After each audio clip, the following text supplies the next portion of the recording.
মেয়েদের দিকে তাকালে বুকের দিকে তাকায়। পুরুষ মানুষ না খুব কামের দ্বারা বশীভূত। আমার উপর অনেক নারী রেগে যান, কিন্তু আমি যেটা বলতে চাই, এই করে বহু নারীর জীবন নষ্ট হয়। নারী একটু সিকিউরিটি বা লোভ নারীর খুব বেশি।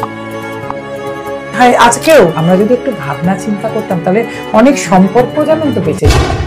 আপনি একটা পডকাস্টে বলেছিলেন যে ছেলে আর মেয়ে এই দুটো সম্পূর্ণ আলাদা দুটো বিইং বেসিক্যালি। কিভাবে? শারীরিকভাবে বলুন, মানে যাকে বলে অ্যানাটমি, তার ভাবে বলুন, মাইন্ডসেটে বলুন, সব কিছুতে আলাদা। তাদের চিন্তা ভাবনা, চাহিদা কোনো কিছু এক না। ইভেন আপনি যদি সায়েন্টিফিক্যালিও দেখেন, দুজন পুরুষ আর নারী যে তাকানো না, সেটাও আলাদা। একজন নারী বলে না নারীদের অন্তর্ভেদী দৃষ্টি, না একজন নারী যখন তাকান এবং সোজা তাকান, আপনার মনে হবে আপনার পুরোটা দেখে নিচ্ছেন। আর বেশিরভাগ ক্ষেত্রে বলে দেখবেন এখন পুরুষ মানুষ মেয়েদের দিকে তাকালে বুকের দিকে তাকায় না। আসলে পুরুষ মানুষ না দৃষ্টিটা এরকম প্রসারিত। ওনারা যখনই দেখেন কারোর দিকে, সে একজন ছেলে বা মেয়ে যার দিকে তাকা, পুরুষ মানুষ এরম করে দেখেন, তখন ফট করে ওটা মনে হয়। তাদের তাকানোর ধরনটাও ডিফারেন্ট।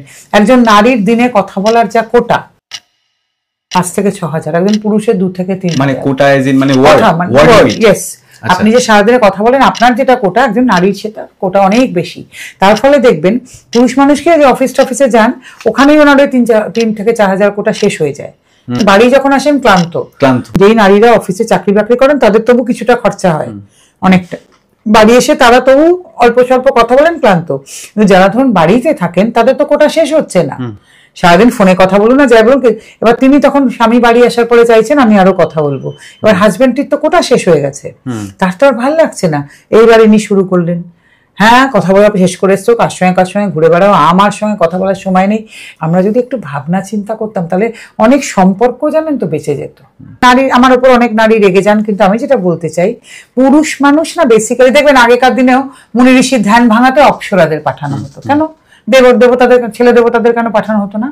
পুরুষ মানুষের চরিত্রটাই না, পুরুষ মানুষ না খুব কামের দ্বারা বশীভূত, মানে ফিজিক্যাল অ্যাসপেক্ট থেকে। হ্যাঁ, আর নারী না বেসিক্যালি দেখবেন নারী একটু সিকিউরিটি বা লোভ নারীর খুব বেশি। কেউ আমার উপর রেগে যাবেন না।